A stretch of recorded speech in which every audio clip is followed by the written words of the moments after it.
मौजूदा समय में सुप्रीम कोर्ट जिस तरह से काम कर रहा है, अगर गांव देहात की ठेठ भाषा में कहें तो रुला करके छोड़ेगा, सरकार को रुला करके छोड़ेगा। और सुप्रीम कोर्ट के अंदर जिस तरह से जस्टिस जोसेफ और जस्टिस नागरत्ना की बेंच ने महाराष्ट्र की सरकार को नपुंसक बताया था, कहा था आप शक्तिहीन सरकार है, नपुंसक सरकार है जो फैसले नहीं ले पाई, उसी बेंच ने जस्टिस जोसेफ और जस्टिस नागरत्ना, उसी बेंच ने बिल्किस बानो के केस के अंदर सरकार को वो फटकार लगाई है जो बैठ करके इत्मीनान से सुननी चाहिए।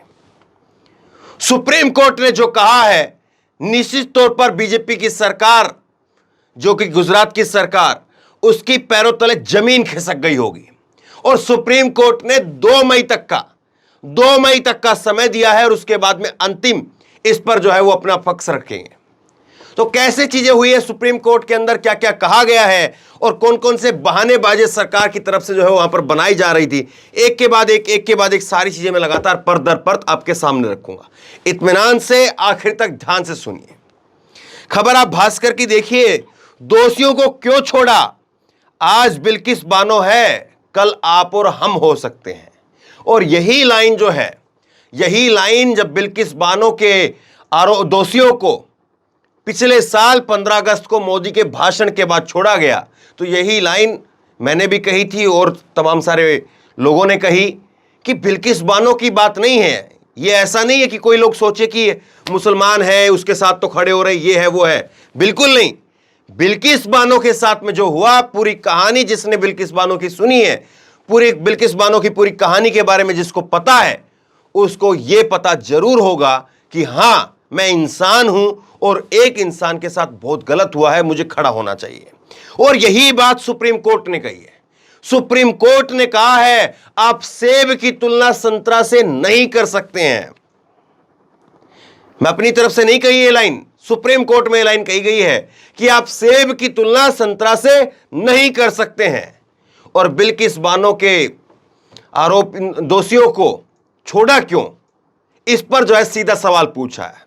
और सुप्रीम कोर्ट ने कहा है कि तुम्हारे पास में कुछ छिपाने को नहीं है, तुमने सब कुछ कानून के तहत किया है, तो बता दीजिए कि कौन से कानून के तहत, कौन सी वजहों के तहत आपने उन दोषियों को छोड़ा, उनकी सजा पूरी होने से पहले उनको रिहा किया, बता दीजिए। इसके ऊपर सरकार का जो पक्ष निकल करके सामने आया है वो अभी भी शर्मिंदगी भरा है, मैं आपको आगे बताऊंगा। लेकिन आप ये नीचे देखिए, कोर्ट लाइव शक्तियों का इस्तेमाल जनता की भलाई में करें, उनकी रिहाई से क्या संदेश दे रहे हैं। तो जजों के बीच में और वकीलों के बीच में जो बात हुई है उसको जरा सुनिए आप। उसमें जो है, जैसी सुनवाई शुरू हुई, सुनवाई के शुरू होते ही, ये जो बॉक्स है इसको आप ध्यान से देखिए, जैसे ही सुनवाई शुरू हुई, सुनवाई के शुरू होते ही जो दोषियों के वकील थे उनकी तरफ से कहा गया कि हमें और समय चाहिए। दरअसल हुआ ये था कि सुप्रीम कोर्ट के अंदर जब 15 अगस्त 2022 को एक तरफ प्रधानमंत्री नरेंद्र मोदी ने बहुत शानदार लच्छेदार भाषण जो है वो लाल किले से दिया, लेकिन दूसरी तरफ खबर आती है कि जो बिल्किस बानो के 11 दोषी थे उनके समय से पहले रिहा कर दिया गया है, उनकी सजा पूरी होने से पहले उनको रिहा कर दिया गया है और उनको संस्कारी बताया गया बीजेपी के विधायकों की तरफ से। उसके बाद में 15 अगस्त को जब उनको छोड़ा गया तो 30 नवंबर को बिल्किस बानो की तरफ से उनको छोड़ने के खिलाफ सुप्रीम कोर्ट में याचिका दाखिल की गई। 30 नवंबर को याचिका दाखिल हुई और उसके ऊपर जो है सुनवाई चल रही थी और उसी सुनवाई को लेकर के सुप्रीम कोर्ट में कहा गया था कि आप अपनी तरफ से, दोषियों की तरफ से जो है वो अपना पक्ष रखिए। लेकिन दोषियों के वकील ने कहा कि हमें कुछ और समय चाहिए। इस पर जज का जवाब सुनिए। जस्टिस नागरत्ना ने कहा कि जब भी मामले की सुनवाई होती है तो फिर उसमें से एक आरोपी आता नहीं है और 4 हफ्ते के बाद में जो है वो फिर कार्रवाई को और आगे स्थगित करना पड़ता है। फिर 4 हफ्ते बाद वो आरोपी आता है, फिर दूसरा नहीं आता, 11 है इसमें।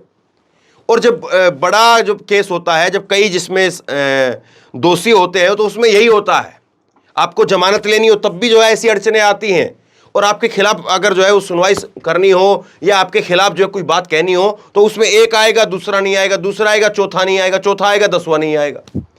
तो सुप्रीम कोर्ट ने कहा कि ऐसा खेल मत खेलिए। यह बात जो सुप्रीम कोर्ट की तरफ से कहा गया है कि ऐसी तुम्हारी चाल से, ऐसी तुम्हारी नीति से, रणनीति से हम भली भांति अवगत हैं, हम जानते हैं इस बात को। आगे देखिए, इसमें एसवी राजू गुजरात सरकार की तरफ से जो पेश हुए थे, उन्होंने कहा कि सुनवाई के लिए निश्चित तारीख तय की जा सकती है। जस्टिस जोसेफ ने कहा, अब सुनिए सेब और संतरे वाली बात। जस्टिस जोसेफ ने कहा कि यह एक ऐसा मामला है जहां एक गर्भवती महिला के साथ गैंगरेप किया गया और उसके 7 रिश्तेदारों की हत्या कर दी गई। जैसे सेब की तुलना संतरा से नहीं कर सकते हैं, वैसे ही एक व्यक्ति की हत्या की तुलना सामूहिक हत्या से नहीं कर सकते हैं। यह एक समुदाय और समाज के खिलाफ अपराध है। हमारा मानना है कि अपनी शक्तियों और विवेक का इस्तेमाल जनता की भलाई के लिए करें। दोषियों को रिहा करके आप क्या संदेश दे रहे हैं? तो देखिए कितनी बड़ी बात सुप्रीम कोर्ट की तरफ से कही गई है। सुप्रीम कोर्ट में जब उसके वकील, दोषियों के वकील जब बचने की कोशिश कर रहे थे तो सुप्रीम कोर्ट ने साफ तौर पर कह दिया कि आप ये कर क्या रहे हैं। एक कोई सामान्य मर्डर की तुलना जो है वो आप गैंगरेप के साथ में कर रहे हैं, आप एक ऐसे मुकदमे के साथ में कर रहे हैं जो एकदम जघन्य अपराध है। मैं आपको थोड़ा सा डिटेल में बताऊं इसकी, बिल्किस बानो की आप वैसे जानते होंगे बहुत सारे हमारे दर्शक। और मैं जब गुजरात गया तो गुजरात मैंने जब ग्राउंड रिपोर्टिंग के लिए गया था तो उस वक्त में गुजरात में मैंने बिल्किस बानो के पति से मैंने बात की थी। इतना भय में, इतना डर में, इतना खौफ में वो परिवार है। बिल्किस बानो आज तक अपनी सामान्य जिंदगी नहीं जी पा रही है और बिल्किस बानो को लगातार ना जाने कितने घर बदलने पड़े हैं अपनी सिक्योरिटी को लेकर के। तो ये जो मामला है, ये 3 मार्च 2002 को दंगा शुरुआत हुई और उस दंगे की जैसे ही वो दंगा भड़का, बिल्किस बानो की उम्र उस वक्त में 21 साल की थी, गर्भवती थी, 3 साल का बच्चा था। और उस वक्त में जो दंगाइयों की भीड़ थी वो आती है और आकर के बिल्किस बानो का रेप करती है, गैंगरेप करती है। बिल्किस बानो की मां का गैंगरेप किया जाता है और 3 महिलाएं जो परिवार की थी उनका रेप किया जाता है। परिवार में 17 लोग थे, 17 लोगों में से 7 लोगों को मार दिया जाता है, जघन्य तरीके से मारा जाता है। और 17 में से 7 को मारने के बाद 6 लोग ऐसे लापता हुए थे जो आज तक मिले ही नहीं, कभी मिले ही नहीं वो लोग। तो यानी 17 में से 13 लोग, 7 की मौत कर दी, 6 लापता हैं। अब लापता को इतने साल तक आप क्या मानेंगे? 17 में से 13 लोग उस परिवार के चले गए। बिल्किस बानो के साथ में ऐसा जघन्य रेप किया गया, सोचिए जरा इस बात को। और उस केस के अंदर जो है वो वहां की सरकार वो छोड़ देती है। अब आगे सुनिए, इसमें जस्टिस लूथरा है जो दोषियों के वकील है, वो क्या कहते हैं? आपने कहा कि यह गंभीर अपराध है और आपकी सराहना करता हूं, लेकिन ये लोग अपराध के लिए 15 साल की सजा, 15 साल तक हिरासत में रह चुके हैं। अब बताइए, कोई बहुत बड़ा एहसान किया इन लोगों ने? कायदे से 3 लोगों को फांसी होनी चाहिए थी। लेकिन आगे इस पर जज साहब ने क्या कहा, सुनिए। जस्टिस जोसेफ बोले कि अच्छा आचरण होने पर दोषियों को छूट देने को अलग रखना चाहिए, इसके लिए बहुत ऊंचे पैमाने होने चाहिए, भले ही आपके पास में शक्तियां हो पर उसकी वजह भी हो।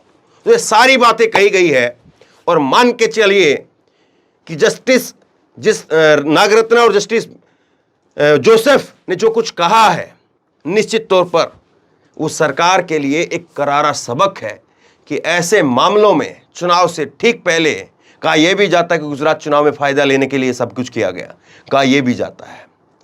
सोचिए कैसे जो है फजीयत हुई है और अभी तो फजीयत होनी बाकी है।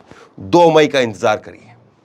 इस खबर को शेयर कीजिए, लोगों तक पहुंचाइए ताकि लोगों की आंखें खुले, लोगों को पता चले। उन अंधभक्तों तक शेयर कीजिए जो लगातार थाली ताली पीटते हैं, पता चले कि सुप्रीम कोर्ट कैसे थाली ताली पिटवा रहा है।